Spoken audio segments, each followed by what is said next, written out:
Buenos días a todas, a todos. Muchas gracias por su asistencia, por su presencia en este módulo del diplomado en lógica jurídica electoral. Ya habíamos tenido clase, ¿no? Habíamos hablado, creo que, de lógica de la democracia, creo. Y bueno, vamos a hablar de la lógica del derecho desde la perspectiva de Ferrajoli. Y el tema quisiera abordarlo primero desde una visión un tanto cuanto, aún mucho, filosófica, ¿no? Tanto desde el punto de vista teórico como desde el punto de vista metodológico. La lógica propiamente es ambas cosas, ¿no? Es por un lado una teoría, o tiene fundamentos teóricos, ¿no? Que responden, entre otras cosas, a la pregunta ¿qué es o cuál es el conocimiento verdadero? Entonces, digo, yo sé que esto ya lo saben, ¿no? A lo largo del diplomado han visto distintos aspectos de la lógica, y entonces es epistemológicamente hablando, que es, voy a cerrar la puerta nada más para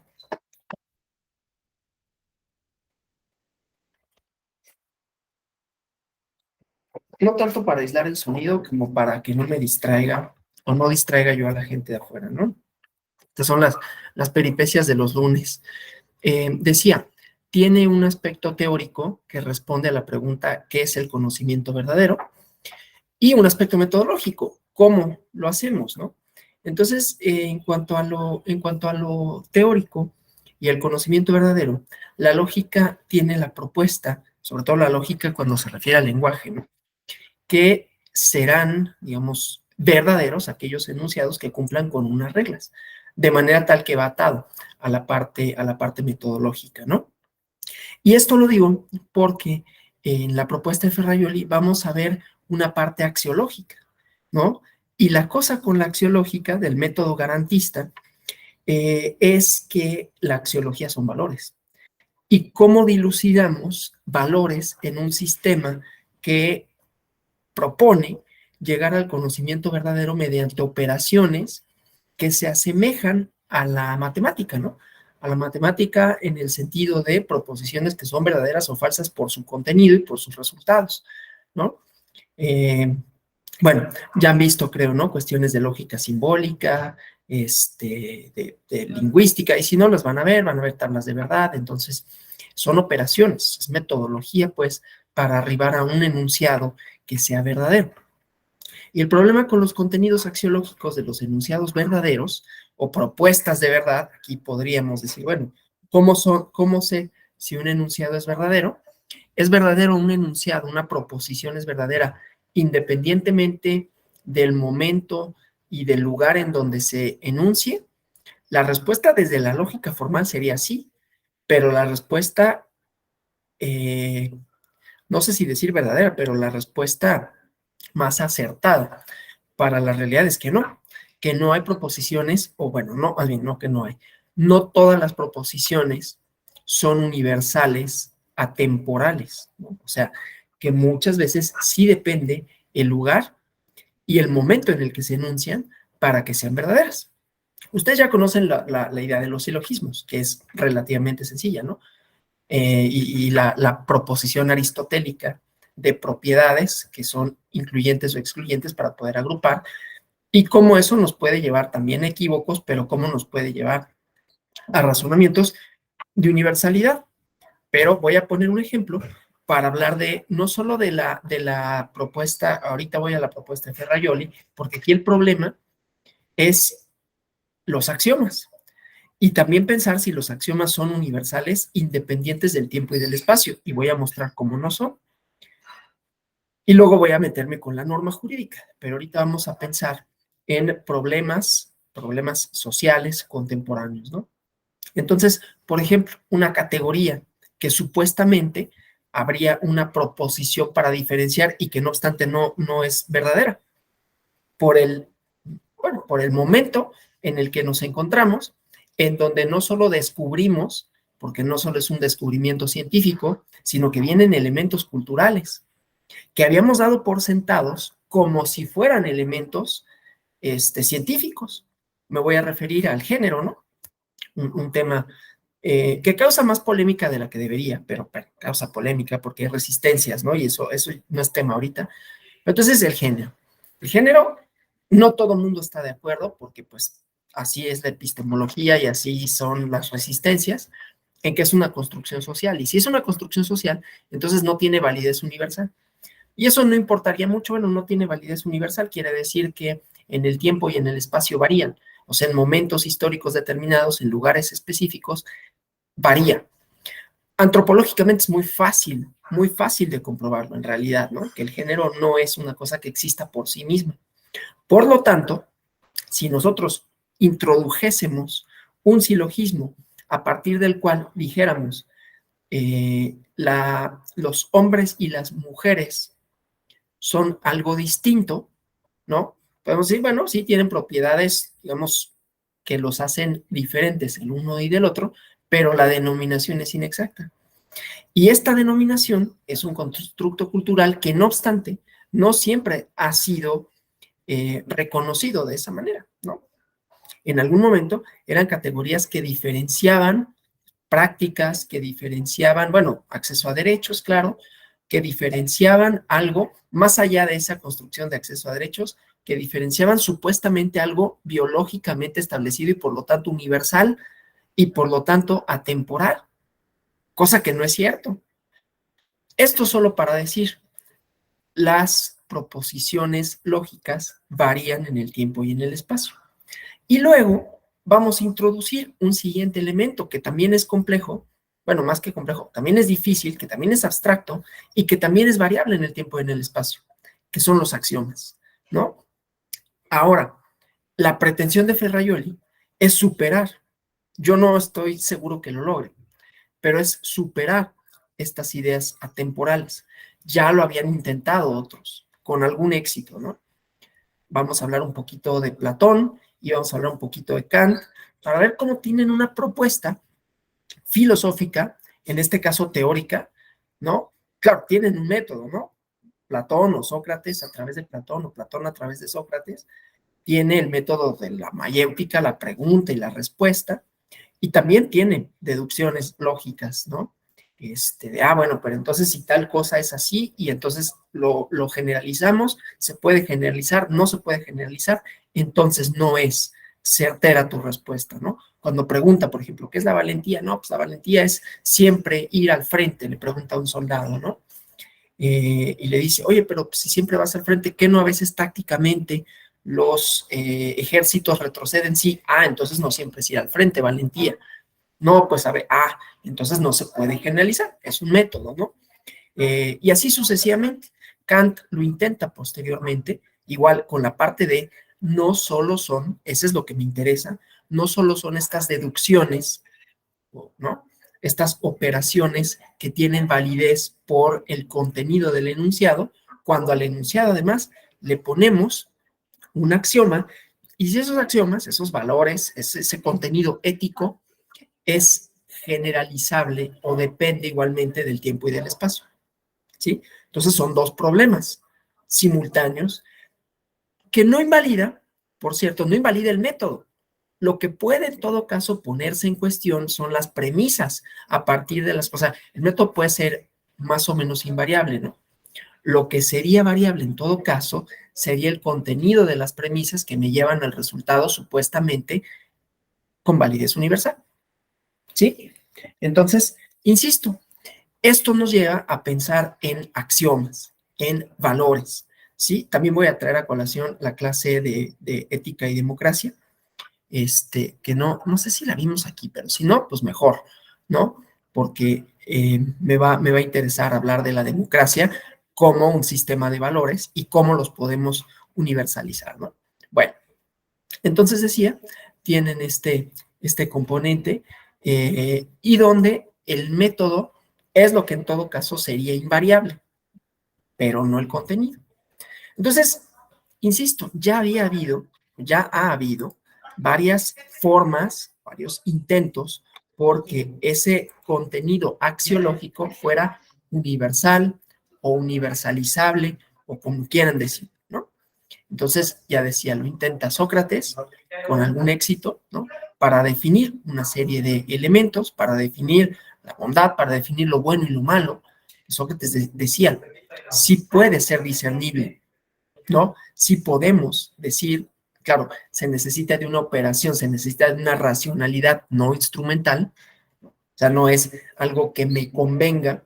Inclusive él es un claro ejemplo de que no es así, ¿no? En la apología de Sócrates, él recibe un castigo injusto por una decisión mayoritaria, ahí tergiversada un poco, y asume para sí un castigo, ¿no? Indebido, injusto. Entonces, en ese sentido, se separa de otro tipo de proposiciones que dirían que la racionalidad es, como Hobbes, por ejemplo, ¿no? Que la racionalidad es instrumental, es tratar de conseguir los mayores beneficios individuales para satisfacer mis necesidades, ¿no? Entonces ahí hay un problema, ya lo veremos cuando hablemos de la lógica de los partidos políticos y teoría de juegos, del problema de ese tipo de proposiciones y cómo se más o menos se ha ido resolviendo. Pero bueno, el chiste es que decía en la propuesta de Sócrates o de Platón, es que hay universales y que esos universales se pueden conocer, se pueden transmitir y que no dependen sino del ejercicio de raciocinio que haga la persona. Y en ese ejercicio de raciocinio, insisto, había preguntas, respuestas, ¿no? Algo que después recupera, hablando de racionalidad, recupera Descartes en el discurso del método, que pues también, ¿no? Es algo, y que después los positivistas tipo Karl Popper también dicen la teoría de la falsación, ¿no?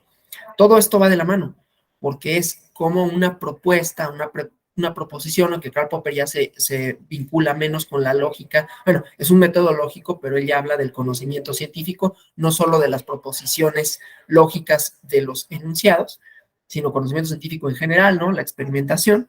Pero bueno, el chiste es que hay un continuo en el pensar que podemos conocer, que podemos proponer cuestiones que tengan una cierta validez universal, pero ¿cómo lo dilucidamos? Cuando estos conceptos son eso, son abstracciones y que eh, no podemos palpar a la justicia, por ejemplo, ¿no?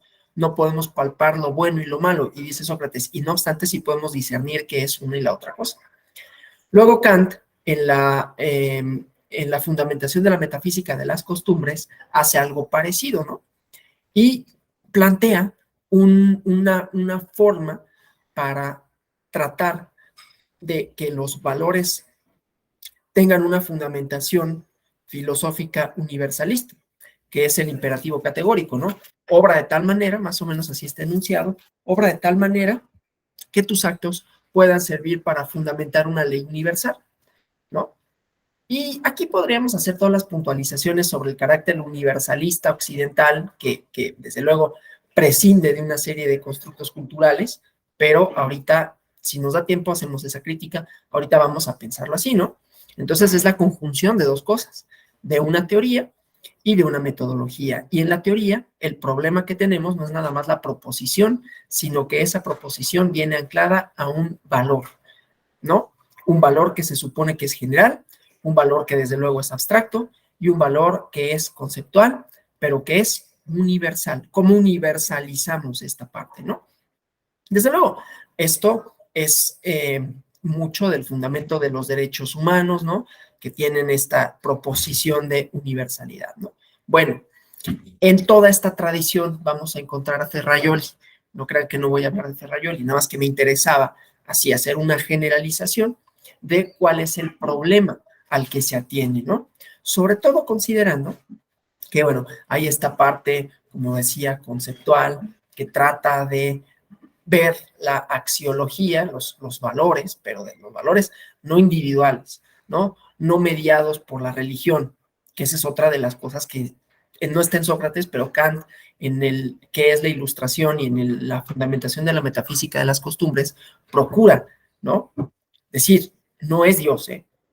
O sea, independientemente, Kant no era ateo, ¿no? No era una persona no religiosa, pero la fundamentación no es divina, contrario a lo que pasaba en la Edad Media, ¿no? En donde Santo Tomás, trataban de darle la fundamentación y el naturalismo o una corriente naturalista proviene de ahí, ¿no? Proviene de la idea más bien deóntica, ¿no? O teísta de las cosas, ¿no? De decir, bueno, el fundamento de la ley, el fundamento de ser de la ley proviene de la ley divina y de la voluntad de Dios, lo que sea que eso signifique, ¿no? Acá proviene de la razón humana.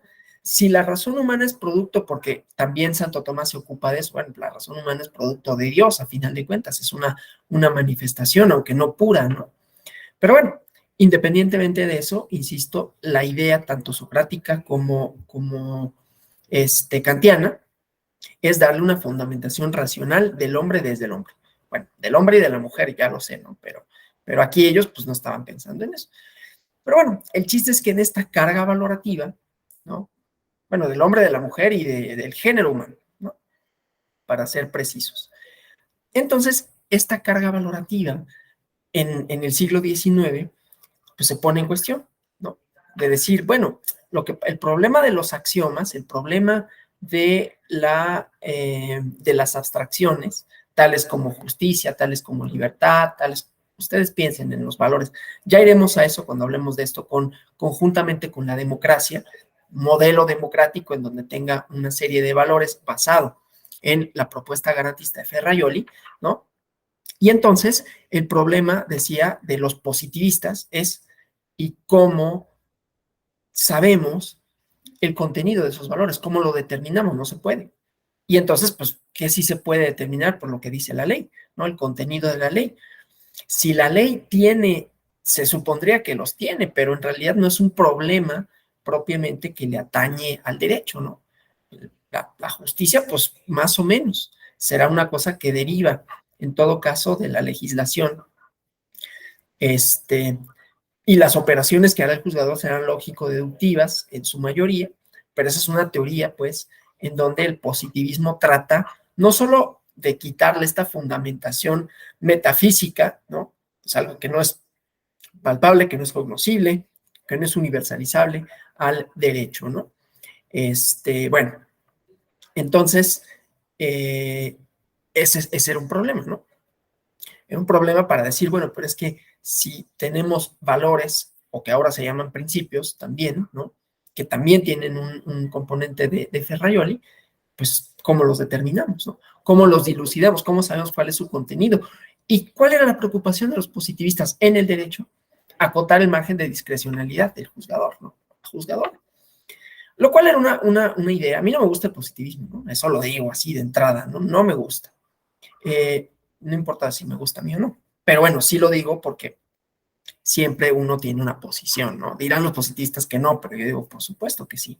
Y por supuesto el sujeto y el objeto tienen una interrelación, ¿no? Este es un dilema también, digamos, o un debate, una disquisición de índole filosófico epistemológico, ¿no?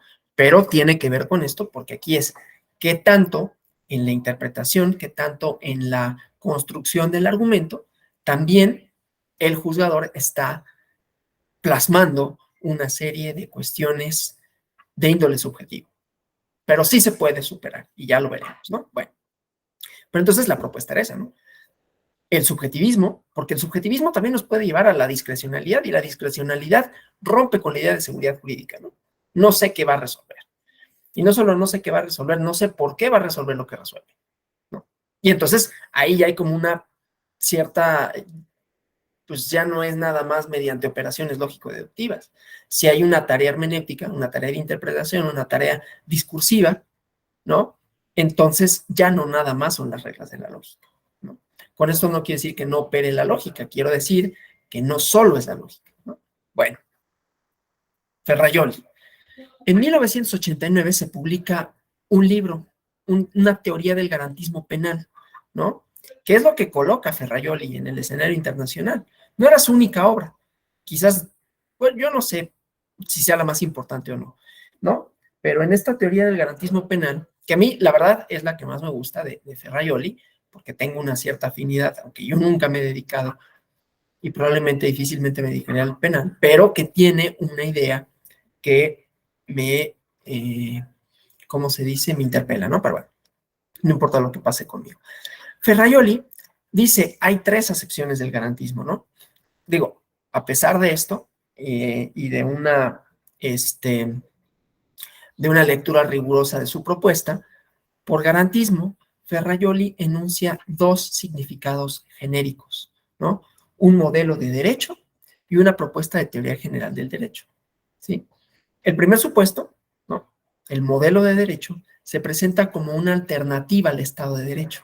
Eso es bien interesante en su propuesta, ¿no? Una alternativa al Estado de Derecho. Porque Ferrajoli no es un positivista, ¿no?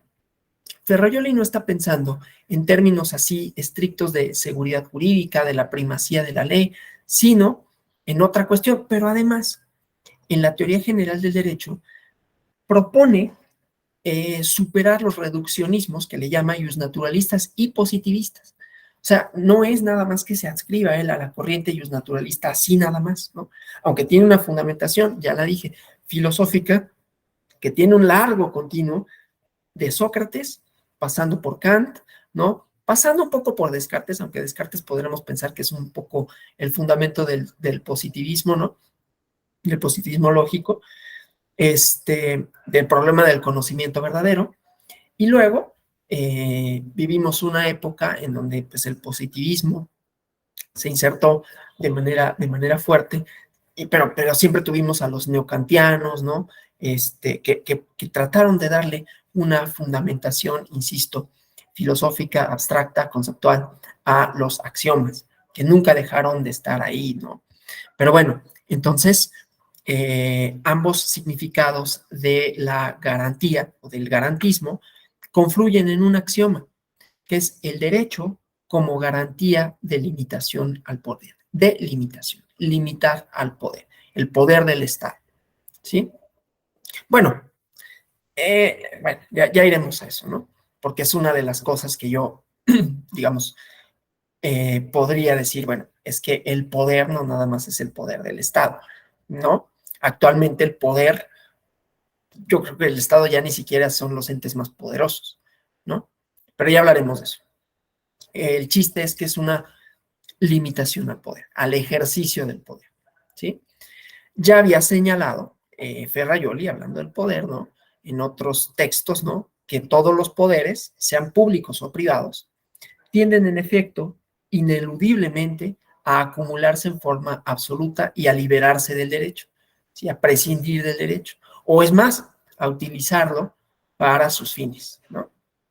Entonces, este es un problema, ¿no? Porque si el derecho no persigue finalidades universales de justicia, sino que está a merced del poder, pues entonces su contenido no es necesariamente justo, porque él sí le preocupa ese problema, ¿no? Y él sí dice es que el derecho no por ser es por sí mismo justo. Entonces, ¿qué contenido necesitaría tener para volverlo justo? ¿Sí? Entonces, bueno, decía, él piensa que el poder, e insisto, no solo habla del poder del Estado, habla de poderes en general, ¿no? Poder eclesiástico, poder económico, tiende a acumularse, ¿sí? Y tiende a prescindir del derecho o a utilizarlo. Entonces, su inquietud,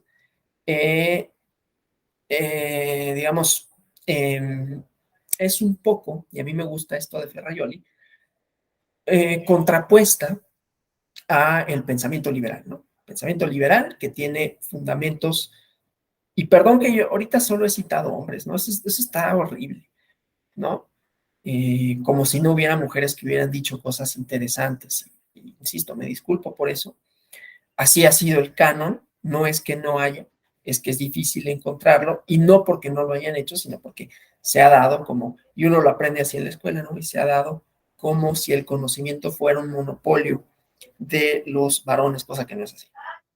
Pero bueno, el chiste pues es que los liberales, el liberalismo decimonónico que va transformándose, que también es un problema definir, de repente hay quienes fácilmente dicen, yo soy liberal. Uy, pues, ¿de qué liberalismo estás hablando, no? Pero bueno, hay un par de autores, por lo menos, que vislumbran un cierto liberalismo, ¿no? John Locke y John Stuart Mill.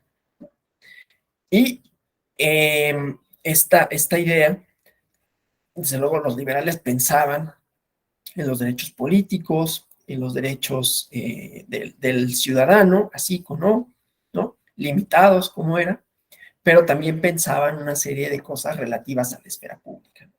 Y aquí, cuando Ferraioli habla de el contenido axiomático de derecho, ¿no? Asume una postura respecto de ¿no? El derecho es la garantía de los más débiles frente a los más poderosos, ¿sí? Y entonces, retomando estas ideas de garantismo, pues vamos a ver algunas cuestiones relativas a su propuesta de modelo de derecho y luego como teoría general del derecho, ¿sí? Entonces, decía, la primera acepción propone que el garantismo sea un tercer modelo de Estado de Derecho, ¿no? Estado de Derecho en el plano interno, ¿sí? Entonces, Ferraioli califica su propuesta como Estado de Derecho garantista o como un tercer modelo de Estado de Derecho, ¿sí? Tiene un texto que se llama Pasado y Futuro del Estado de Derecho. Y entonces, en este texto, ¿no? Él define su alternativa con base en críticas que le dirige al Estado de Derecho liberal, ¿sí? El Estado de Derecho liberal que proponía esencialmente, ¿no? Garantizar un mínimo de derechos. También viene en los dos ensayos sobre la libertad negativa y positiva de Isaiah Berlin, ¿no? Diferenciar una de otra, una libertad del fuero interno y una libertad que se opone al Estado. Pero ese es el problema de Ferraioli, ¿no? Es el problema para Ferraioli, que no es nada más el Estado el único que tiene poder. Pero bueno, entonces es una crítica que le dirige al Estado de Derecho liberal y esta propuesta es el resultado de estas insuficiencias que tiene el modelo liberal del Estado de Derecho, ¿no? Estas insuficiencias, dice Ferraioli, descansan en tres ideas. Primero, la insuficiencia del Estado liberal para satisfacer desigualdades sociales y económicas. A los liberales eso les hace ruido. Recordemos, ¿no? Vuelvo a decirlo, que el fundamento de los liberales, ¿no? En ese sentido, o sea, el liberalismo según Locke en los ensayos sobre el gobierno civil, primer y segundo ensayo sobre el gobierno civil, y de John Stuart Mill, son que, a pesar de que se habla de libertad, en realidad las libertades son acotadas, ¿no? Blancos propietarios, así. Pero independientemente de eso, insisto, son libertades que se oponen al Estado, al poder del Estado. Claro, ellos están pensando en los estados absolutistas, que eso también es algo que tenemos que entrecomillar. Una vez un español, ahorita que hice esto, me reclamó de que esto era gringo, ¿no? Me dijo, ¿por qué le haces comillas como los americanos, ¿no? Y yo no sabía, que quizás tenga razón, ¿no? Pero eso no es un comentario al margen. Pero bueno, los estados absolutistas, también hay un mito ahí, en realidad los estados no eran tan absolutos, ¿no? Eran absolutos en un lugar chiquito, ¿no? Y el poder del rey, pues sí era, digamos, más o menos muy concreto para algunas circunstancias, pero no alcanzaba para demasiado tampoco, ¿no? Y se negociaba con otros feudos, ¿no? Bueno, con los propios feudales negociaba con la banca, los ponían en jaque, ¿no? Insisto, con otros reinos, pues así se dio el Estado español, pues nace por la unión de dos reinos, ¿no? Que le permiten más o menos ejercer un poder. Entonces, bueno, no era tan absoluto, pero no importa. El chiste es que ellos estaban pensando en esto. Y entonces Ferraioli dice, les pasa de largo las desigualdades sociales y económicas. No es un problema para el Estado liberal, porque se basa en las libertades que también trascienden a lo económico, ¿no? Y la idea e ideología que se traduce de ello, ¿no? El que más se esfuerza va a obtener mejores resultados. Dice, pues no es cierto. Hay desigualdades sociales y económicas estructurales que no dependen de que la persona se esfuerce o no. ¿Sí? Padrísimo. Bueno, según yo. La segunda idea que está relacionada con la primera es la necesidad de revisar los alcances de la legalidad. ¿Sí? Que la legalidad de pronto es una camisa de fuerza, ¿no? Y la otra idea es la proyección del modelo garantista a nivel global en virtud de la decadencia del concepto de soberanía. O sea, la soberanía ya no alcanza. ¿Por qué? Porque hay otros poderes que le disputan al Estado la hegemonía. Ya lo había comentado, ¿no? Es la parte crítica de Ferraioli, no solo al derecho como instrumento, sino al Estado como se había pensado, que monopoliza el poder, si no es cierto. Bueno, entonces, con relación a la primera idea, la insuficiencia del Estado liberal para satisfacer las desigualdades sociales y económicas, insisto, vuelvo a decirlo por si hiciera falta, ¿no? El modelo de Ferrajoli, el método axiomático y el garantismo, o sea, los axiomas son valores, ¿no? Que se introducen en un modelo lógico, ¿sí? ¿Cómo los introducimos? ¿Cómo los fundamentamos? Y esto que estoy hablando es el fundamento teórico, porque la lógica es una teoría y una metodología, ¿sí? Digo, solo por si hiciera falta, sí, porque estamos hablando de garantismo y todo, más allá de que esté en el programa, sí, lo que nos interesa es el metodológico. Pero es que el metodológico ya vimos algunos problemas y sobre todo cuando introducimos axiomas, valores, cuál es el contenido de esos axiomas y entonces cómo los podemos introducir en una proposición lógica para hacer una operación que no solo son los silogismos, ya lo verán, ¿no? Pero una operación de índole lógica. Bueno, entonces dice, el Estado de Derecho liberal, como únicamente se preocupa por la libertad de mercado, la intervención mínima, ¿no? La doctrina del dejar hacer, dejar pasar. Insisto, el liberalismo ha seguido una trayectoria, ¿no? Como doctrina, ¿sí? Hay un ensayo que ahorita ya no está disponible en libre, ¿no? Porque la revista Nexos ya no tiene acceso libre, entonces hay que ser suscriptora.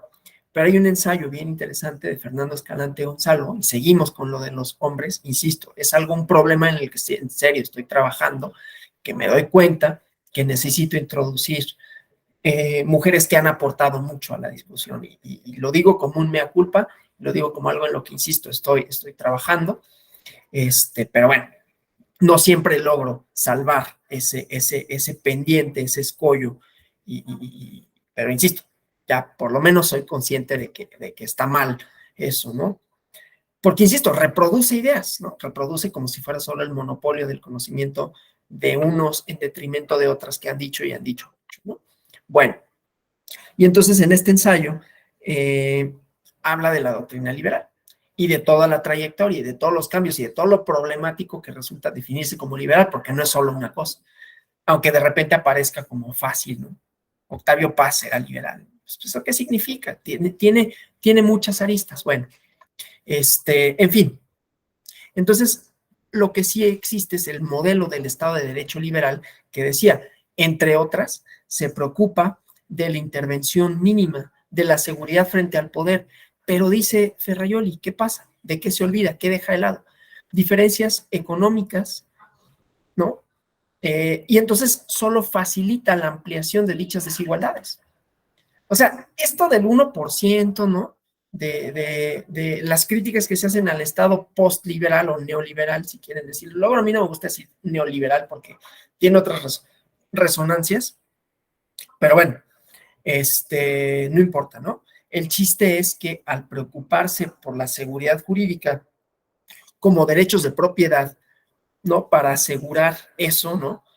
Para asegurar que quienes tienen una propiedad no se les quite por parte del Estado, se olvida de desigualdades estructurales, ¿no? Y esto ya ha ido modificándose, ¿no? O sea, en México todavía hay mucha resistencia. No estoy haciendo ninguna arenga de ningún discurso político. Me refiero a la intervención del Estado como ente regulador, ¿no? Pero ya ha habido países en donde hay distintos ejemplos en donde no siempre los derechos de propiedad tienen preferencia con relación al interés público, ¿no? Bueno, el chiste es que la crítica pues, de Ferrajoli es que facilita la ampliación de desigualdades, intervención mínima, ¿no? Porque promueve la acumulación, pero no todo el mundo tiene las posibilidades de acumular. Ante esta situación y al intentar superar las desigualdades, se creó esta idea del estado de bienestar, ¿no? Pero no un estado social de derecho. O sea, el estado liberal, cuando entra en crisis, ¿no? Se crea en los años 70 el estado de bienestar, bueno, desde antes, ¿no? Las reformas de Roosevelt después de la crisis económica de los 30, luego que esto fue caldo de cultivo en parte para el fascismo, ¿no? Y el plan Marshall para Europa, ¿no? Y un estado entonces que gastaba, ¿no? Que construía bienes públicos. Dice, y no obstante, ese estado de derecho, ese estado de bienestar, no logró un estado social de derecho. Había derechos públicos, pero no un estado social, ¿no? O sea, el estado de bienestar carecía de normatividades específicas, ¿no? Porque es un modelo liberal, ¿no? Sin una filosofía propia, sin una concepción del derecho específica, ¿no? Y facilita crisis, ilegalidad, secreto del aparato estatal, ¿no? O sea, la secrecía, la arbitrariedad e irresponsabilidad de la clase gobernante. Por eso fracasa, dice Ferrajoli, ¿no? O sea, tiene una teoría del Estado. O sea, Ferrajoli no nada más se preocupa del derecho por el derecho desde el derecho, que eso es algo que luego pasa con las teorías del derecho, ¿no? Que van hacia el derecho como si fuera una cosa casi numérica, ¿no? Que se explica por sí misma, que tiene un lenguaje propio y que tanto sus fundamentos como sus consecuencias, como sus componentes, son desde el derecho y para el derecho ferrariolino. Y eso lo hace muy interesante, ¿no? Entonces decía, sobre cuando surge la ilegalidad, dice, es porque el cumplimiento de las prestaciones sociales se hace fuera del marco de la ley y solo si satisfacen las necesidades de grupos de presión más fuertes en el mercado político, ¿sí? Además, esta forma de llevar a cabo las prestaciones sociales desencadena la existencia de poderes, esto me encanta, ¿no? Porque su concepto de poder no es limitado al poder del Estado, poderes ocultos e ignotos, y el resultado es un secretismo estatal. Y ante los acuerdos del mercado político y el secretismo estatal, ¿no? Se incrementa la irresponsabilidad también de la clase gobernante, ¿sí? Porque ya no son responsables ante las personas, son responsables ante otros entes que no están creando condiciones de igualdad, ¿sí? Entonces, la propuesta de Ferrajoli es una alternativa, ¿no?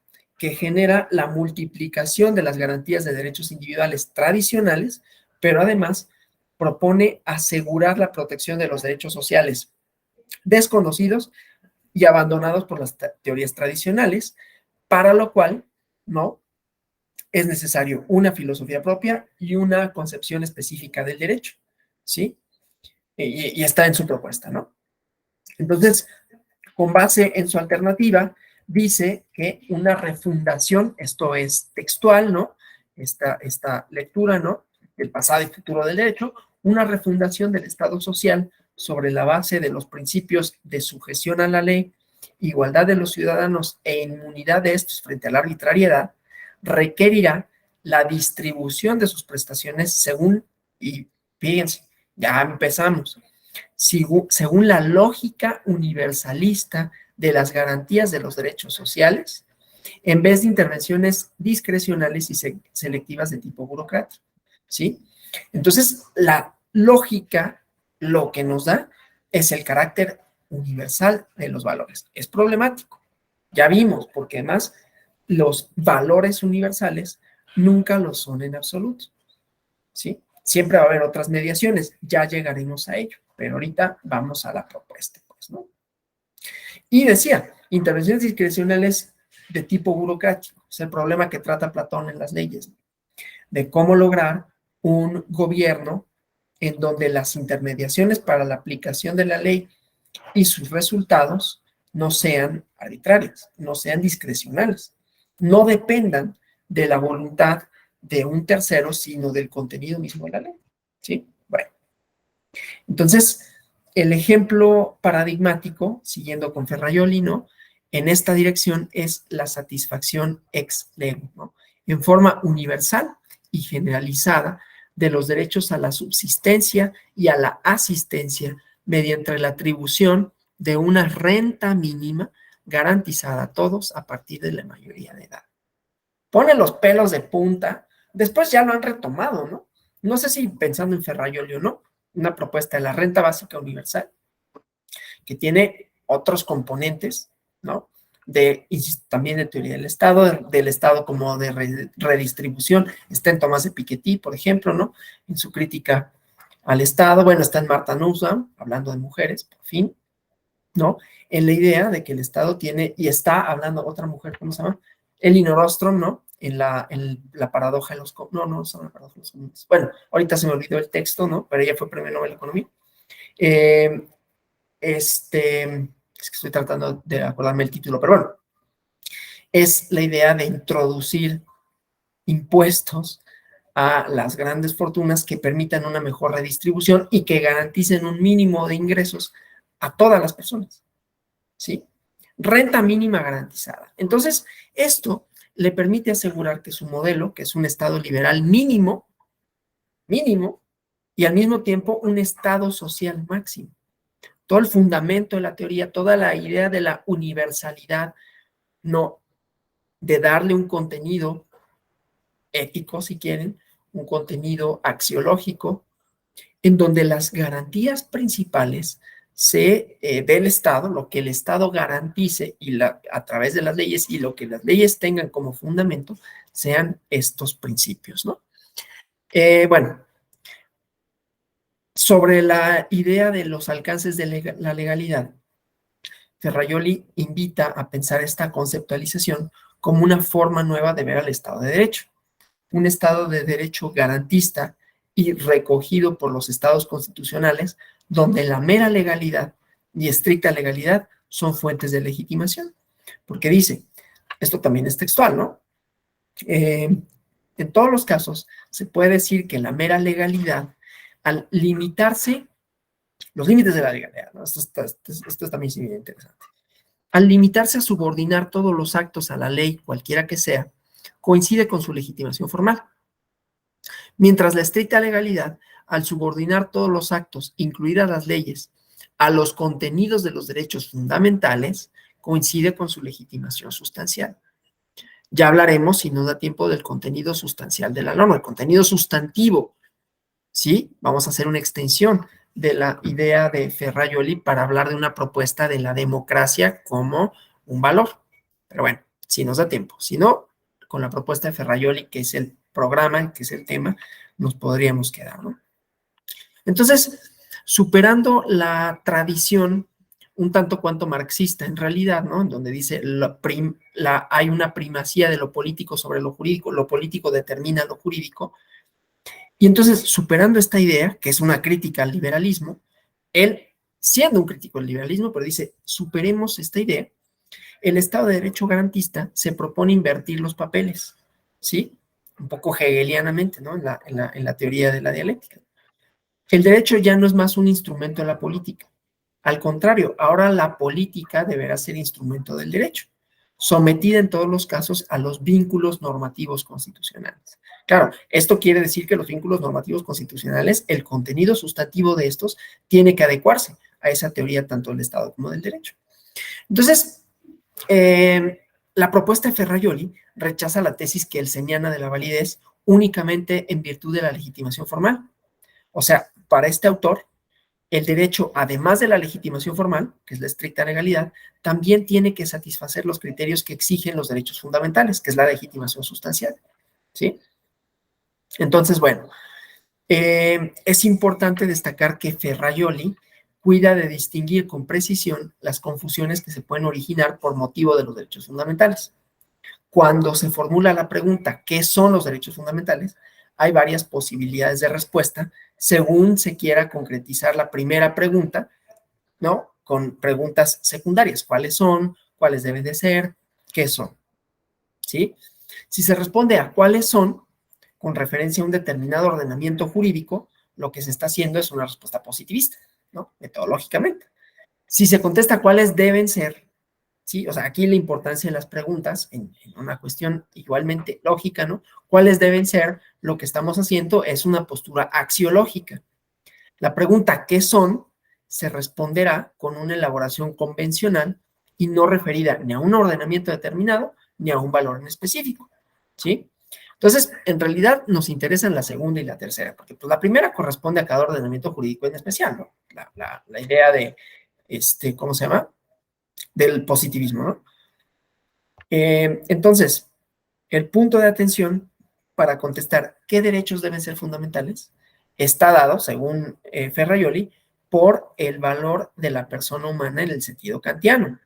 Por eso dije, tiene una tradición ser siempre un fin y nunca un medio.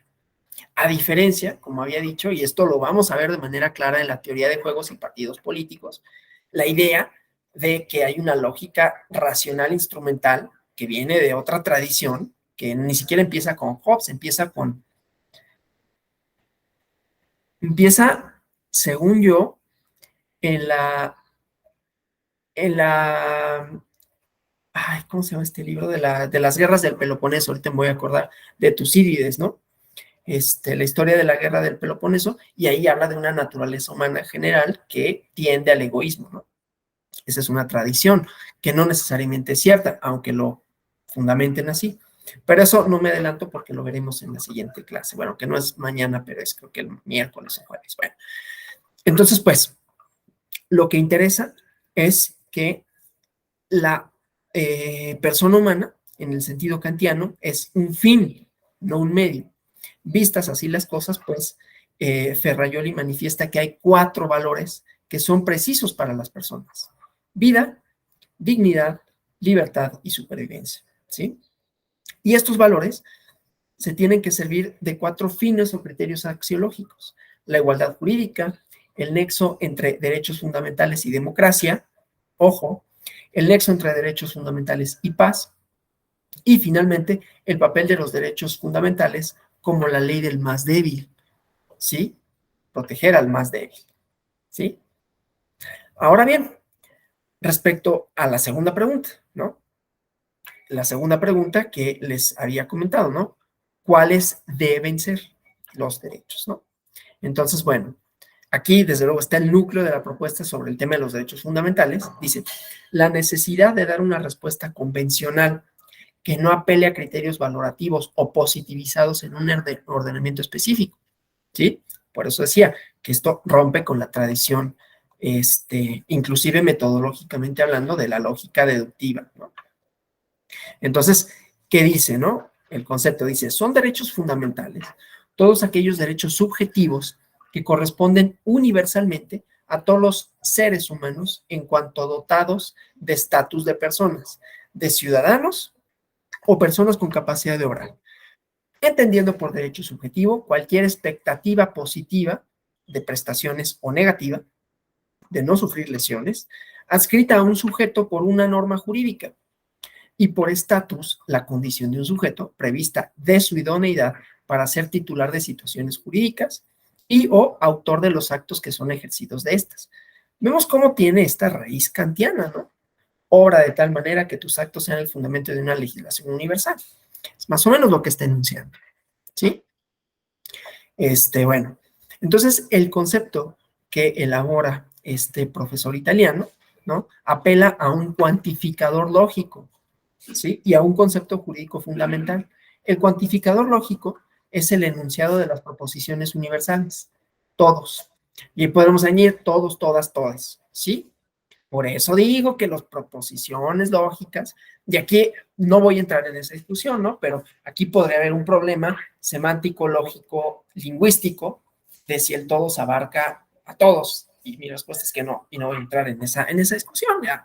Porque tiene otros elementos, insisto, ¿no? Por eso es cuando decimos la lógica puede serlo en el método, más no en el contenido. Y también Ferrajoli estaría de acuerdo con esto, ¿no? Claro, él sí propone que en la axiología puede haber universales. Nada más que esos universales son universales conceptuales, no universales empíricos, ¿no? Sí, la diferencia entre uno y otro, la diferencia entre un universal conceptual y un universal empírico, es que el empírico es lo real, lo que sucede, cómo sucede. Una universalidad es una proposición, ¿sí? Lo que pasa es que socialmente, ¿no? Y en tiempos contemporáneos se nota, ¿no? Van surgiendo otros grupos, ¿no? Que reivindican para sí su participación, su igualdad, que no siempre les había sido reconocida, pero que si apelamos al universal como proposición teórica, pueden adecuarse, ¿no? No son excluyentes.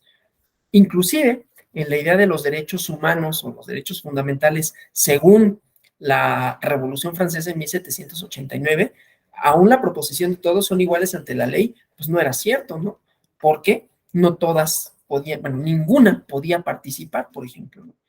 Y no obstante se enunciaba como un universal, ¿sí? Lo que pasa es que la enunciación puede ser una cosa y la aplicación empírica otra. Por eso digo que hay que diferenciar. Pero bueno, entonces, cuando hablamos de esto, este cuantificador lógico dice, cuando hay universalidad, establece que son todas las personas, que constituyen estos elementos, pues, de distinción entre los derechos fundamentales y los que no son derechos fundamentales. Pero, ¿quiénes son todas las personas? Y Ferrajoli dice, aquellos a quienes su titularidad está normativamente reconocida. Y normativamente reconocidos están 2 tipos de estatus, ¿no? La ciudadanía y la capacidad. Estas distinciones entre ciudadanía y capacidad abren dos divisiones, ¿no?, para identificar los derechos fundamentales. La primera división, ciudadanas, ciudadanos y no ciudadanos, ¿no? Por eso habla de todas, todos y solo o solo los ciudadanos, ¿no?, en esa distinción. Porque, por ejemplo, ¿no?, el derecho a la ciudadanía, más allá de que también es una abstracción jurídica que no está totalmente definida para siempre, ¿no? Se van ampliando sus alcances, sus contenidos, pero bueno, la definición de ciudadanía en principio apela a la pertenencia a una comunidad jurídica, a una comunidad política específica, ¿no? Yo soy ciudadano mexicano, por ejemplo.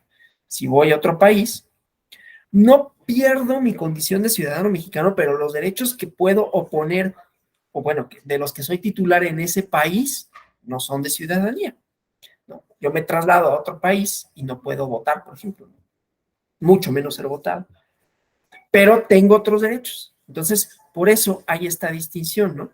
Entonces, en ese todas, todos, todes, tiene los derechos de la personalidad y el solo es el conjunto que tienen los derechos de ciudadanía. Entonces, si no eres ciudadano, ciudadana, formas parte de todas las personas y consecuentemente tienes un derecho de personalidad. Ahora, si eres ciudadana, ciudadano, posees derechos de la personalidad y además dispones de los derechos de ciudadanía. Esa es una división. La segunda división, no eres capaz de obrar o eres capaz de hacerlo, ¿sí? Si no eres capaz, entonces te acoges a los derechos primarios. Y esto de poder obrar no nada más quiere decir, ¿cómo se llama? El criterio de minoría de edad, ¿no? A lo largo de la historia también esto se ha transformado, o sea, poder ejercer derechos, poder ser titular de derechos, poder reclamar para ti una autonomía, ¿no?, para poder hacerlos, ¿no? Entonces, si no eres capaz, te acoges a los derechos primarios, pero si cuentas con capacidad de obrar, entonces te corresponden los derechos secundarios. Los derechos primarios están integrados solo por expectativas, ¿sí? Y los derechos secundarios están expectativas y poderes, es decir, los primarios te permiten disfrutar de la libertad y los derechos del ciudadano, que son expectativas negativas y positivas, que ya mencioné, y los derechos secundarios, además de las expectativas, te permiten ejercer por ti mismo tus derechos, ¿no? Poderes privados y poderes públicos, ¿sí? Contraer determinados actos, ¿no? Puedo comprar cosas, ¿no? Suscribir contratos y así sucesivamente. Por otro lado, la reunión de todos ellos arroja como resultado 4 tipos de derechos: los derechos humanos, los derechos públicos, los derechos civiles y finalmente los derechos políticos, ¿sí? Bueno, ahora, en cuanto al concepto de derecho subjetivo que elabora Ferrajoli, ¿no? Entiende por derecho subjetivo cualquier expectativa, fíjense, el derecho como expectativa, expectativa positiva de prestaciones o negativa, de no sufrir lesiones, adscrita a un sujeto por una norma jurídica. Entonces, al introducir esta idea de expectativa, que es muy provocadora en la filosofía jurídica, no tanto en la filosofía normal y mucho menos en la sociología, pero para los formalistas jurídicos, esta es expectativa. ¿Qué rayos es una expectativa? Entonces, se aleja de tradiciones, o bueno, de definiciones tradicionales que sitúan en la protección real, ¿no?, las garantías del derecho como criterio necesario para su existencia. ¿Cómo llega Ferrajoli a esto, no? La respuesta es, digamos, tiene varios elementos, ¿no?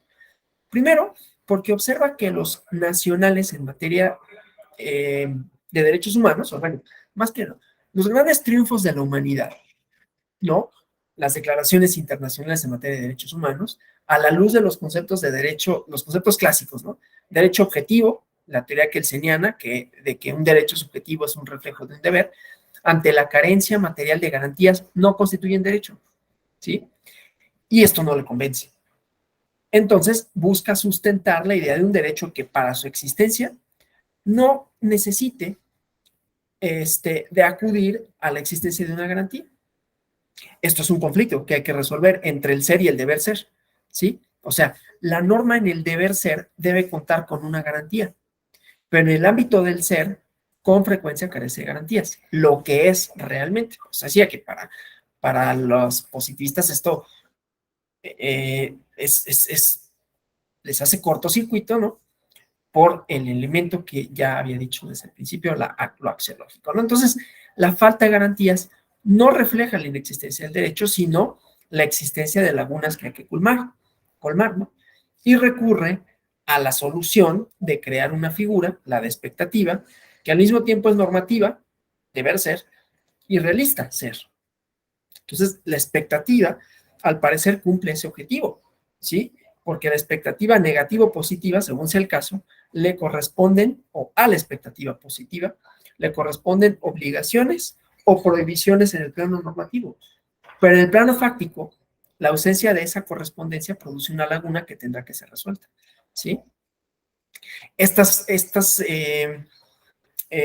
aspectos, ¿no? La universalidad, el derecho subjetivo, la expectativa, tienen repercusiones en la teoría de los derechos fundamentales.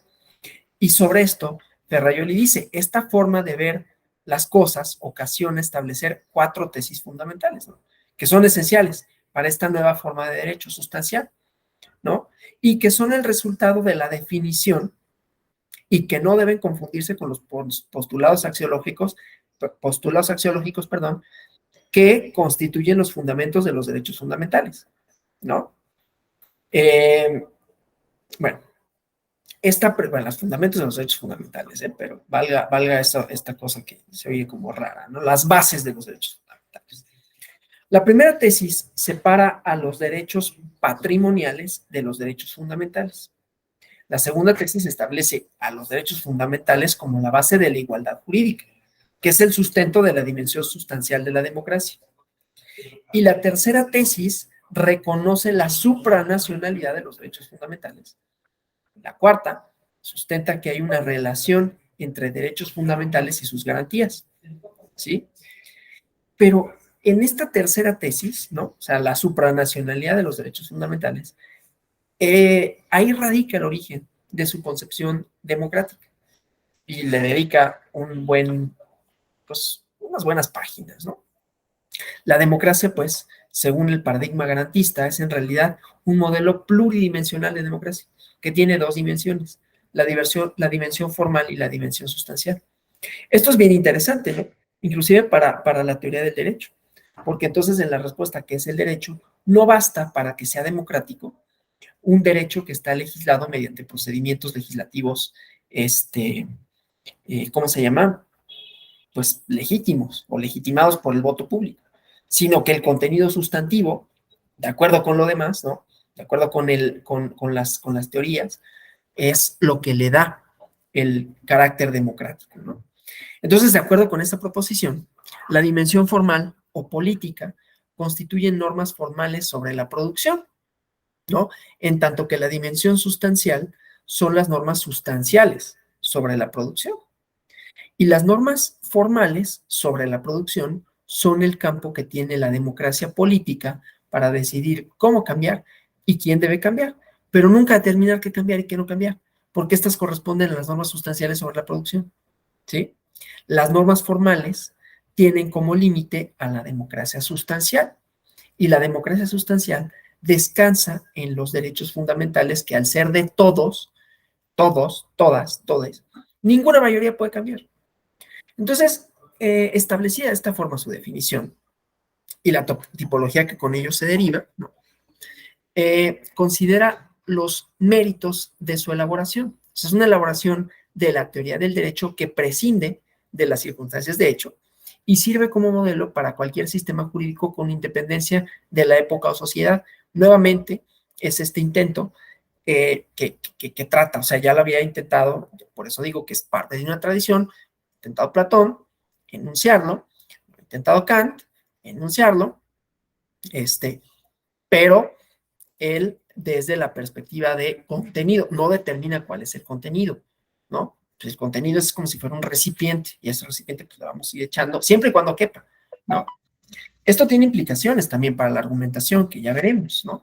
Y que tiene implicaciones para los derechos político-electorales, ¿sí? Y voy a poner un ejemplo, nada más que ahorita, hablando de Italia también, ¿no? Bueno, pero primero me interesa esto, pues, ¿no? Entonces, esta idea, ¿sí? De la atemporalidad, o sea, que no importa el lugar ni el momento, pueda crear un sistema general, ¿no? Si se respetan los parámetros de esta universalidad y derecho subjetivo, entonces se puede aplicar de forma general, ¿sí? Con base en esos criterios se podrán descubrir los derechos humanos, los civiles, los públicos y los políticos, ¿sí? Ese anunciado formalismo, no obstante, tiene una excepción sobre el carácter inalienable e indisponible, que es la base de la igualdad jurídica, ¿no? O sea, cuando habla de la sustancia en la definición, ¿no? La ¿cómo se dice?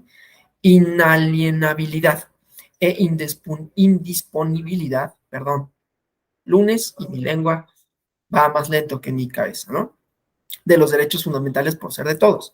Y dice Ferrajoli, si son normativamente de todos, los miembros de una determinada clase de sujetos, esos derechos no son alienables o negociables, sino que corresponden, por decirlo de alguna manera, a prerrogativas no contingentes e inalterables de sus titulares y a otros tantos límites y vínculos insalvables para todos los poderes, tanto públicos como privados, ¿sí?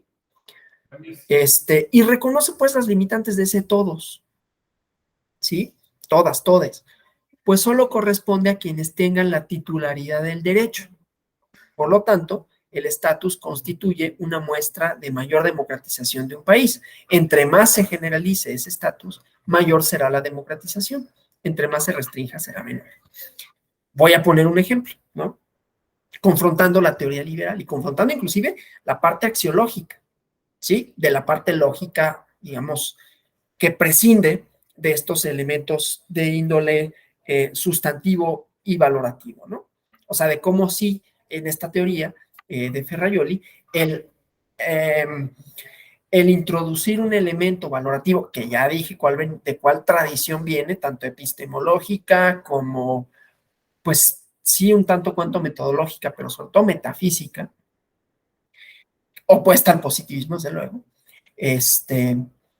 cómo nos da elementos para juzgar, ¿no? En términos lógicos. Entonces pongo el ejemplo empírico, además, ¿no? Italia, ¿no? Italia hoy, hace una semana, 25 de septiembre de 2022, ganó una agrupación política. Esa agrupación política, formalmente hablando, cumplió con los procedimientos democráticos. Se constituyó como partido, responde a un discurso compartido en una comunidad política determinada, y los procedimientos jurídicos van a llevar a Giorgia Meloni a ser la primera mujer que sea primer ministro de Italia. Y no obstante, no por ser primera mujer quiere decir que esté bien, porque es también el primer gobierno post-fascista desde la Segunda Guerra Mundial. Es el gobierno de extrema derecha en Italia desde Mussolini. Una persona, Giorgia Meloni, que ha reivindicado la figura de Mussolini, con todo lo que eso significa para el ejercicio de derechos. Lo de menos es que reivindique a Mussolini, sino lo que eso significa, ¿no? En donde el criterio de todos, todas, todes, no está incluido. No está incluido. ¿Qué dice? Y eso hay discursos públicos ahí, ¿no? En donde se manifiesta contraria a LGBTQ+, ¿no? LGBTIQ+, donde se manifiesta contraria a la inmigración, donde se manifiesta contraria pues al ejercicio de derechos sustantivos por parte de quienes no reconoce como miembros de la comunidad, ¿sí? Desde un punto de vista formal, no está mal porque no se ocupa del contenido, se ocupa de los procedimientos, ¿sí? Desde un punto de vista de contenidos, sí está mal porque es excluyente y entonces, de acuerdo con esta teoría, no es democrática. O sea, nos da un parámetro, nos da un estándar, ¿sí? Un estándar para valorar, ¿sí?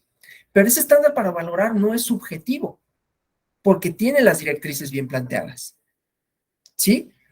Bueno, entonces, por eso me interesaba, ¿no? Hablar de esto, porque dice, lo voy a repetir, ¿no? La mayor democratización de un país, entre más se generalice el estatus del todas, todos, todes, mayor es democrático, y menos si se restringe, ¿sí? Entre menos personas se incluyan, menos democrático es. Entonces, reconoce, entre otras cosas, la pluralidad social. Y yo le diría, ojo, asterisco, la pluralidad social es un elemento contingente en el tiempo y en el espacio, que depende del reconocimiento social, depende de muchas circunstancias que no son obvias y que no son deducibles. O sea, no podemos saber dentro de 40, 50. Bueno, a ver, los grupos LGBTIQ+, ¿no? Esta discriminación estructural que han sufrido, este no reconocimiento de derechos, ha estado legitimado inclusive por el discurso científico, y digo así, discurso científico, porque no es científico necesariamente todo lo que avale la ciencia médica. Hasta no me hagan mucho caso en cuanto a la fecha, pero me parece que hasta después del año 2010, la OMS pensaba en la transexualidad como una enfermedad. Estaba como una enfermedad. La homosexualidad en los años 80 era una enfermedad, ¿sí? Entonces, sí hay una variabilidad en el tiempo y en el espacio, porque no son enfermedades. Ya, afortunadamente ya sabemos pues, que había quien reivindicaba esto para excluirlos, para decir, bueno, es que no son normales, ¿no? Por supuesto que son normales.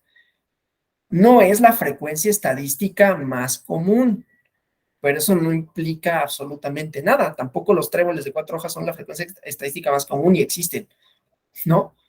Bueno, entonces, ese es donde yo digo, bueno, sí, pero sí hay variabilidad en el tiempo y en el espacio. ¿A qué voy?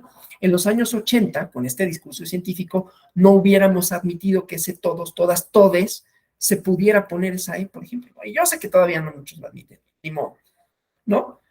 Pero era inadmisible en términos de a quiénes alcanza, pues no los puede alcanzar si esto parte de una enfermedad, entonces no pueden reivindicar un derecho para sí como si fueran un grupo con una legitimidad política, cuando no lo son, porque se les está excluyendo a partir de una idea científica, sí, entre comillas. Por eso también hay que desconfiar de eso, ¿no? Bueno, las personas pertenecientes a la comunidad homosexual, después de luchas, después de asesinatos y que todavía no terminan, por desgracia, de discriminación de distinta índole, más o menos han logrado colocarse ahí en la esfera pública. Más o menos se les reconocen ciertos derechos, más o menos se les acepta. Digo más o menos, desgraciadamente, yo no quisiera que fuera así, pero... Y luego vienen las personas trans, ¿no? Que ellos todavía, hasta bien entrado el año 2000, era lo mismo, en la década de los 2000, o el siglo XXI, enfermos. Chingado, o sea, perdón, me rebasa, ¿no? Perdón por la expresión. Pero era así.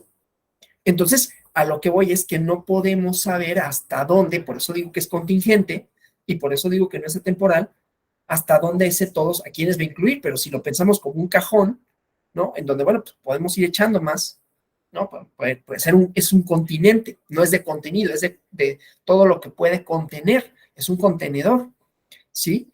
Entonces ahí sí podemos decir, bueno, sí, pero entonces no es que cambie la definición como abstracción, es que cambian los alcances de la misma, ¿sí? Si nos retrotraemos en el tiempo, esto también puede ser aplicable, porque en el siglo XIX, por ejemplo, el voto estaba limitado a las aristocracias, y entonces ese todos era así, todos, y eran bien poquitos. Luego vinieron las masas, pero las masas eran los trabajadores hombres, y entonces ese todos era nada más así, todos. Luego vienen los movimientos sufragistas, y hasta bien entrado el siglo XX, ya eso incluye a todas. Y eso para derechos políticos, ¿eh? Porque como vemos no son los únicos derechos que reconoce Ferrayoli, ¿sí? Entonces, esto a lo que voy es que hay una reelaboración constante que no es predictible y que no ha terminado, ¿sí? Bueno, vamos ahora con la parte de la soberanía, ¿no? La proyección del modelo garantista a nivel global, porque yo les había dicho, en su concepción hay una decadencia de la soberanía, ¿sí? La soberanía, dice Ferrayoli, es un residuo premoderno de rasgos absolutistas. ¿no? Y no le falta razón, a ver, la soberanía se acuña en la Paz de Westfalia, ¿no? En donde efectivamente la idea es que haya un monopolio absoluto del poder por parte de un ente que es el Estado. Pero dice, tiene tres dificultades, ¿no? Como concepto filosófico jurídico, ¿no? La aporía de la filosofía jurídica, como institución política, o sea, la filosofía política, y como un elemento de consistencia y legitimidad en relación con la teoría del derecho. Entonces, respecto a lo primero, ¿no? Y en relación con esta cuestión del problema filosófico jurídico, dice, las características absolutistas que han estado presentes en la idea de soberanía, ¿no? La soberanía externa es la primera en contar con respaldo teórico, ¿no? Francisco de Vitoria, ¿no? Que es la primacía en la elaboración de una teoría propia y original del concepto jurídico de soberanía, ¿sí? Que descansa en la configuración del orden mundial como sociedad natural de estados soberanos, que es la Paz de Westfalia, ¿no? La formulación teórica de una serie de derechos naturales de los pueblos y de los estados, la reformulación de la doctrina cristiana de la guerra justa, que define como una sanción jurídica frente a los, pues a los agravios recibidos, ¿no? Entonces, bueno, el primer punto, esta idea, ¿no? De los derechos naturales de los pueblos y de los estados, es una diferencia entre la concepción medieval y la moderna, ¿no? Los estados son independientes, no están sujetos a un mandatario universal y un emperador del papa, ¿no? Claro, es una idea europea. Este, esta independencia señala la atribución de sujetos jurídicos a los estados que encuentran en la democracia un respaldo a su forma de organización y políticas externas. Como consecuencia de esto, otorga a los estados ciertos derechos naturales. El primer derecho natural, ¿no? El derecho a que los estados entren en comunicación, establezcan relaciones, ¿no? ¿Sí? Y que se desarrolla por el derecho a la movilidad por tierra y mar, el derecho al comercio en el ámbito internacional, ¿sí? El derecho a la ocupación sobre tierras baldías, que ese es un problema, pero hay una película, no sé si todavía esté, pero es una película que yo vi que tiene que ver con este ejercicio de soberanía y de la ocupación de las tierras baldías, ¿no? Que se llama, ay, no me acuerdo cómo se llama ahorita, es una película italiana, justamente, en donde unos muchachos, ¿no? Se dan cuenta que los límites nacionales de las aguas, bueno, más bien los límites internacionales de las aguas italianas, llegan hasta cierto punto y dicen, si construimos una isla nosotros, una isla que esté más allá de las aguas italianas, ¿no? Y entonces reclamamos en el derecho internacional, ¿sí? Nuestra soberanía sobre ese territorio. Y bueno, lo logran. Después pasan otras cosas, ¿no? Pero bueno, eso ejemplifica esta parte, ¿no? Y pasó, ¿eh? O sea, no nada más es la película como una idea loca de un director o de un productor, sino que sí sucedió. Y bueno, el chiste, pues, es esta idea, ¿no? De las tierras baldías, ¿no? Que bueno, sirvió para justificar otras cosas. Ya no voy a meter en eso, ¿no? Y desde luego, el derecho de migrar o de viajar de un lado a otro, ¿sí? El segundo derecho, que tiene que ver la prédica y la anunciación del evangelio, desde luego, esto, insisto, estamos hablando de Vitoria y del derecho de los estados, y por eso ya tuvo otras consecuencias, porque los europeos, pues, tenían supuestamente ese derecho y llegaban a América, ¿no? Y les hablaban en español, pues no entendían un demonio, ¿no? Aceptas a Dios como tú, pues, ¿quién está diciendo este cuate, no? Con una fisonomía que nunca había visto, ¿no? Bueno, es otra vez, o sea, el derecho de los europeos para los europeos con este carácter universal. Y el deber de las poblaciones originarias de obedecerlo so pena de corrección y sanción. Y el tercer derecho natural, el derecho de guerra para el caso de que estas personas, estos pobladores originarios, no se dejaran convencer. ¿Sí? La idea de la encomienda, la idea de la conquista en América, ¿no? Y la tercera idea que selecciona de Vitoria es su elaboración de la guerra justa como elemento necesario para mantener la seguridad del derecho internacional. Entonces, bueno, en atención a la figura política que implica la soberanía, Ferraioli manifiesta que en el ámbito interno el concepto de soberanía se convirtió en un sustento, del poder absoluto, y hace notar que esta figura designa a una fuente suprema y no derivada, y se convierte en la base de todo el aparato conceptual del positivismo jurídico, del principio de legalidad y convencionalidad del derecho, ¿sí? Estas características tienen mucha influencia hoy en crisis sobre la teoría del derecho, ¿no? El derecho procede en el decimonónico, en el estado del siglo XIX, de una soberanía absoluta en el ámbito interno y externo. Desde luego, estas categorías no se pueden presentar juntas, ¿no? Porque a finales del siglo XIX, a lo largo del siglo XX, inició y permanecieron dos líneas paralelas pero opuestas, ¿no? La limitación de la soberanía interna y la absolutización de la soberanía externa. Nada más que el problema con la soberanía externa es que no solo es el reconocimiento y los derechos que surgen derivados del reconocimiento de la soberanía de un Estado, ¿no? Sino que en el siglo XX, el mapa cambió, ¿no? La configuración no solo en el siglo XIX, pues eso lo vivimos hasta en México, ¿no? Con los territorios de Nuevo México, California, Texas, Arizona, sino que en el siglo XX, ¿no? Dejaron de existir estados como Yugoslavia, ¿no? Dejaron de existir, bueno, dejó de existir Alemania Oriental y Occidental, dejó de existir la Unión de Repúblicas Soviéticas Socialistas, y estamos hablando ahí, por ejemplo, de 1989, o sea, la reconfiguración del mapa y con ello de los límites de la soberanía de los países, pues se va configurando, ¿sí? O reconfigurando más bien. Pero bueno, en esta limitación de la soberanía interna, como consecuencia de los límites constitucionales que se realizan en todos los estados democráticos de derecho y que se materializan en los derechos fundamentales, ¿no? Principio de legalidad, de división de poderes. La segunda, por los extremos del estado salvaje que vivieron y que aún viven con las guerras, ¿no? Las intervenciones armadas de países poderosos, en contra de los débiles. Esta situación, desde luego, que repercute en la teoría del derecho porque la soberanía ya no puede seguir siendo considerada como un poder absoluto, tanto en el ámbito interno como en el ámbito externo, pues la soberanía así conseguida es la negación misma del derecho, concebida, perdón. Y ya no hablemos, o sea, aquí solo estamos hablando de los estados, ya no hablemos de los poderes, que voy a decir así, más poderosos, ¿no?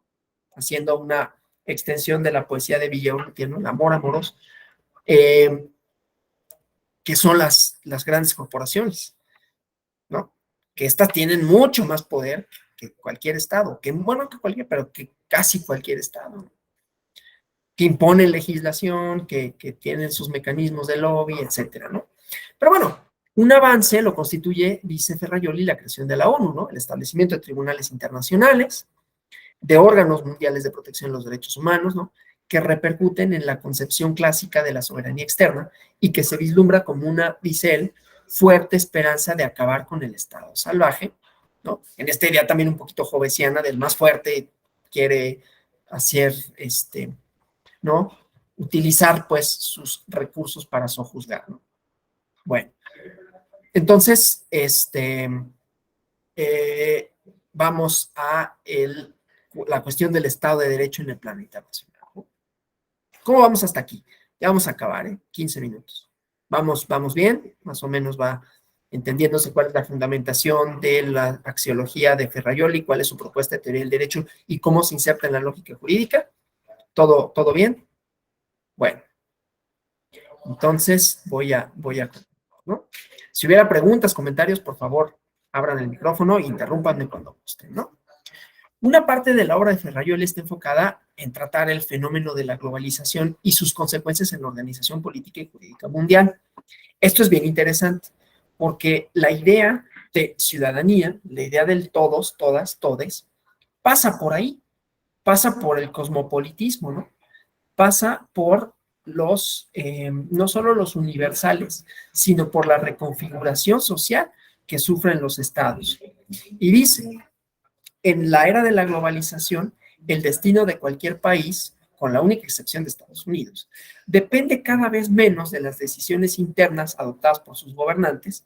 Y digo, dice con excepción de Estados Unidos porque también pensemos cuando lo escribe, 1989, pues era el país que había ganado la Guerra Fría, ¿no? Era la primer potencia. Digo, no es que lo haya dejado de ser. Culturalmente Estados Unidos sigue siendo y seguirá siendo durante mucho tiempo, ¿no? el modelo. No necesariamente será el país política y militarmente más poderoso, pero sí, si tenemos en cuenta los valores, digamos, o las ideas, los constructos a partir de los cuales se erigió Estados Unidos, pues va a seguir siendo el modelo cultural dominante o predominante, ¿no?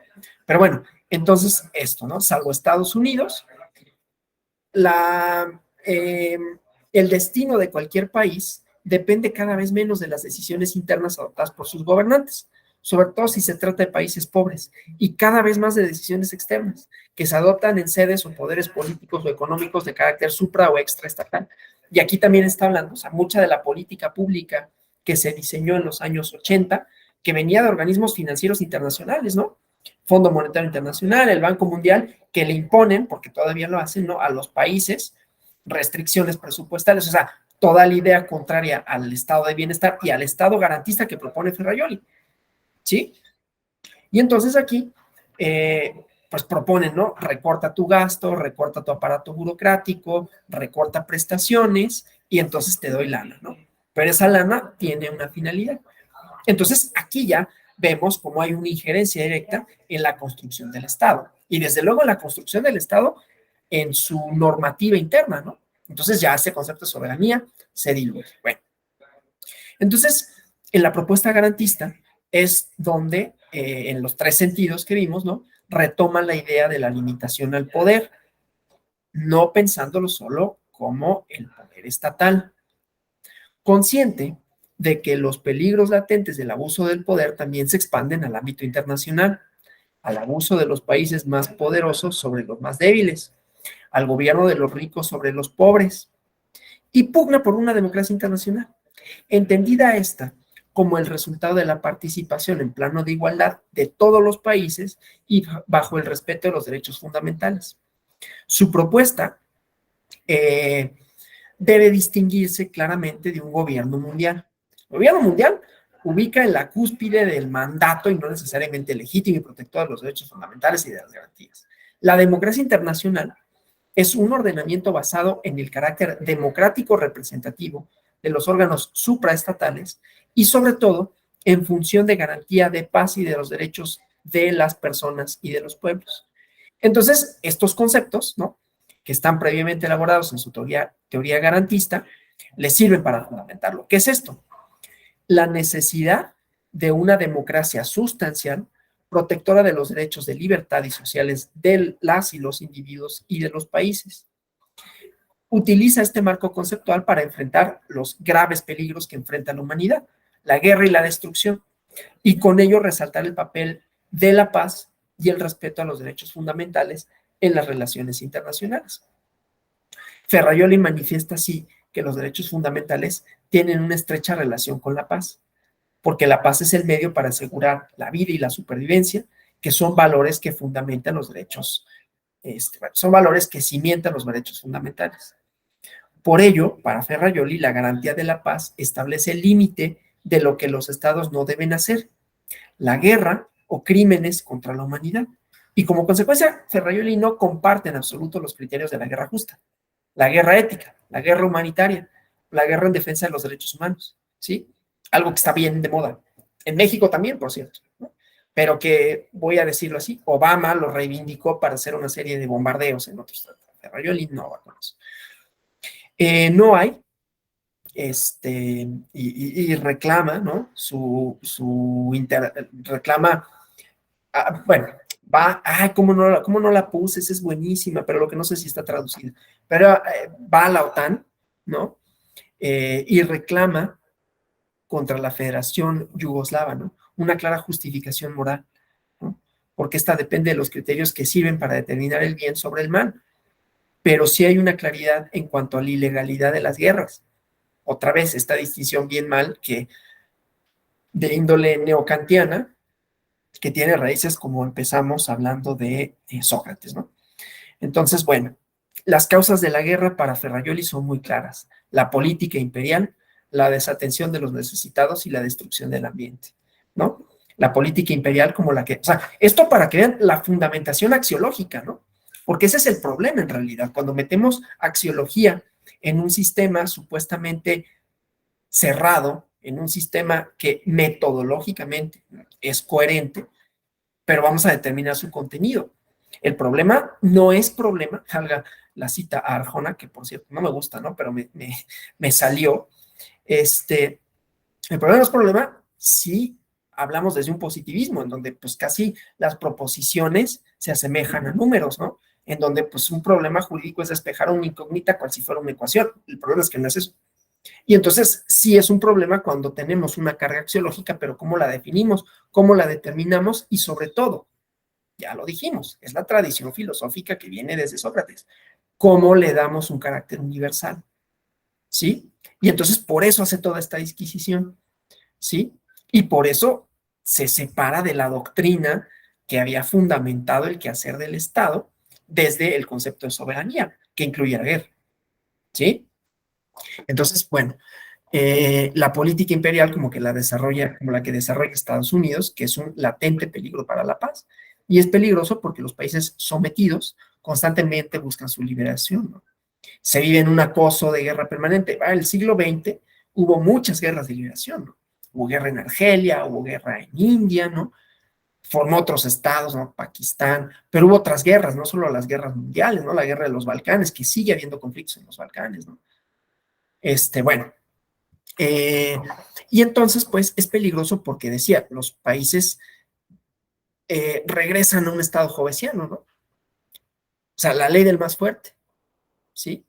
En donde el más débil, pues, siempre va a tener alguna posibilidad, en todo caso, de matar al más fuerte, ¿sí? Por otro lado, bueno, la guerra de Vietnam fue eso, ¿no? La desatención de los necesitados, en donde se agrupa el conjunto de países que tienen problemas de hambre, de miseria, de enfermedades, que también es una bomba de tiempo, ¿no? De acuerdo con Ferrarioli, pues es irreal considerar que las cosas permanezcan indefinidamente como están. El cambio llegará por la vía violenta, por la razón artificial, por la creación de este valor universal que es la democracia internacional, ¿sí? O sea, el problema no nada más es lógico desde el plano teórico, ¿sí? Es fundamentar una serie de axiomas a partir de problemas empíricos, ¿sí? Y entonces dice, otra preocupación fundamental ligada al tema de la vida y la supervivencia es la protección del medio ambiente, ¿sí? La crítica del enriquecimiento indebido de las empresas de los países más ricos a cambio del uso de bienes comunes y generalmente con graves daños ecológicos también son parte de las convicciones básicas de Ferrarioli. No encuentra una respuesta racional, entendiendo por razón la tradición kantiana, ¿no? Al uso y explotación de bienes comunes de la humanidad, como las órbitas satelitales, las bandas de éter, recursos marítimos, agua, y en general todo tipo de espacios naturales a cargo de los poderosos, que nunca dejan un beneficio a los países más necesitados, ¿sí? Claro, reconoce, está consciente que su propuesta tiene que enfrentar en el nivel internacional dos cambios de ideas. La democracia anclada en la figura del Estado y la superioridad de la política sobre el derecho, ¿sí? Estas ideas son fieles del pensamiento tradicional y decimonónico y deben sustituirse en cambio por una democracia, sin requerir de una conexión necesaria con el Estado y la superioridad del derecho sobre la política, ¿sí? Y entonces encuentra los problemas de la relación de la democracia y la nación, la relación de la democracia con el derecho positivo. El primer problema dice, existe un nexo entre el demos, entendido en su sentido comunitario, es decir, una nación como cuerpo colectivo, o como conjunto de individuos unidos por una lengua, una cultura, unos valores comunes y la democracia. Y dice, la relación de demos, en sentido comunitario, no está relacionada necesariamente con la democracia, ¿sí? Un ejemplo claro lo muestra con la Unión Europea, ¿no? Que él considera que no puede hablarse de un pueblo europeo, pues no hay una homogeneidad cultural entre los distintos países europeos, en tanto que enfrenta el segundo problema desde la óptica de la crisis de la soberanía, ¿no? Que ha desplazado los derechos positivos locales por un derecho positivo internacional. Y respecto al segundo punto, ¿no? Reafirma, o sea, el segundo punto que es la relación con de la democracia con el derecho positivo, ¿no? Y entonces, con relación a esto, lo que dice es, el modelo garantista en el ámbito internacional también implica un sometimiento de lo político a lo jurídico, ¿sí? A pesar del paradigma constitucional, a pesar de que el paradigma constitucional garantista nació pensando en el Estado Nacional, es un modelo aplicable a cualquier tipo de ordenamiento, pero es indispensable superar las barreras de la soberanía y la instauración de una ciudadanía universal. Otra vez, la idea del contenedor, ¿no? Y sobre esto último, esto de la ciudadanía universal, reiteradamente ha hablado Ferraioli, ¿no? Critica, por ejemplo, el apartheid, ¿no? Critica el otro apartheid de masas, ¿no? O califica como apartheid las reglas sobre la inmigración que establecen los países ricos en perjuicio de los pobres. Giorgia Meloni, por ejemplo, sería un ejemplo, valga la redundancia, de un apartheid que quiere establecer, por eso es que no puede ser democrático, según estos. Entonces, también hay una concepción de la democracia más allá de las reglas, ¿sí? Entonces decía, es un apartheid las reglas sobre la inmigración que establecen los países ricos en perjuicio de los pobres, y considera que también tenemos que hablar de un asilo por lesiones a los derechos de subsistencia.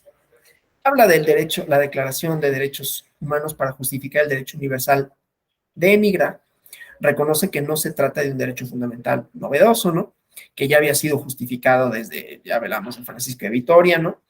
Que además, bueno, eso, y sí lo dice Ferraioli, ¿no? Si bien es cierto que Francisco de Vitoria estaba justificando la invasión de Europa sobre el Nuevo Mundo, pero, no obstante, lo considera así. Finalmente, para lograr la democracia internacional, propone 3 medidas de acción. Un órgano legítimo que organice a las naciones, la promoción de la paz y una jurisdicción internacional. La ONU dice, pues es un buen principio de este órgano legítimo al que hace referencia y no se reservan frases optimistas para hablar de la ONU, ¿no? En esta intervención que decía. No obstante, reconoce que es una etapa embrionaria, que está viviendo, ¿no? Que falta una democracia en su interior, que hay ausencia de garantías para hacer efectivas las declaraciones sustanciales en materia de derechos fundamentales, ¿sí? Y bueno, propone la eliminación del Consejo de Seguridad de la ONU, o al menos la figura de miembro permanente con derecho a veto, ¿no? Más allá de que, pues, no es como tan materialmente, pues, termina por ser una carta de buenas intenciones el Consejo General de sus resoluciones, ¿no? Y luego, en la teoría garantista como teoría general del derecho, que es la otra parte que decía, ¿no? El significado de garantismo atañe a la idea de una propuesta teórica que tenga aplicación en los diversos discursos en donde se desenvuelve el derecho, ¿sí?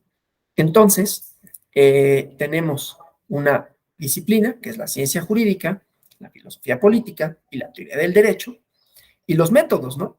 El análisis empírico para la ciencia jurídica, la doctrina normativa para la filosofía política y el sistema de conceptos para la teoría del derecho, ¿sí? Entonces, bueno, en esta idea, ¿no? O sea, que está integrada por estas 3 áreas, ¿no? La teoría garantista, que es una teoría general del derecho, compuesta por, ya dije, ciencia jurídica, filosofía política y teoría del derecho garantista, no es solo el nombre lo que lo hace diferente, sino el método y el objetivo, ¿no? Ya decía, la ciencia jurídica utiliza un método empírico. Su objeto es la dogmática jurídica, la sociología jurídica, la historiografía jurídica, ¿sí? O sea, él utiliza, por ejemplo, cómo se castiga el robo en el ordenamiento italiano. Un dogmático responderá dando lectura al artículo respectivo del Código Penal. El sociólogo, revisando las encuestas y los anuarios. O cómo se configuran los imaginarios sobre el crimen. El historiador, explorando los antecedentes históricos en las sociedades particulares. Entonces, el dogmático hace análisis empíricos de normas de hechos o de acontecimientos pasados. La filosofía política tiene como método una doctrina normativa, ¿sí?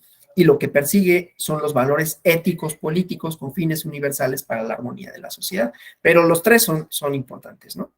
Entonces, por último, la teoría del derecho garantista en sentido particular es un sistema de conceptos convencionales y que son útiles para establecer un puente entre los diversos discursos observacionales, empíricos y normativos, ¿no? Entonces, una teoría del derecho que incluye estas tesis ¿no? Que aquí, bueno, enuncié así de manera muy rápida, ¿no?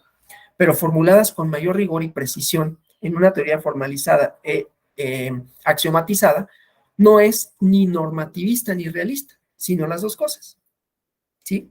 Es su teoría axiomatizada del derecho, una teoría que parte de estos conceptos jurídicos fundamentales que denomina términos primitivos, ¿no? La función de la teoría garantista asevera, puesto que se configura como una crítica al derecho positivo, no solo externa, sino política, interna también, jurídica, ¿eh? Y entonces, ¿qué hace la distinción entre los conceptos de validez y vigencia? ¿No? En donde la validez se deriva de la existencia jurídica y la vigencia de la conformidad sustancial con normas de rango superior. Y entonces, la teoría de Ferraioli cambia tres cosas, ¿no?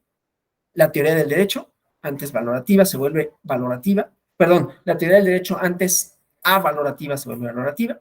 La obligación del juez, antes de aplicar la ley, se transforma en la facultad de aplicarla o no hacerlo. Y el jurista, de un observador del derecho, se transforma en un dictaminador de la validez o invalidez de las normas. La valoración, obligación y dictámenes, ¿no? Están en función de las irregularidades que se encuentran en las normas por virtud de su validez, invalidez, vigencia o no vigencia, que son estos los criterios para discernir metodológicamente el contenido del derecho en su parte axiomática. Hasta aquí yo.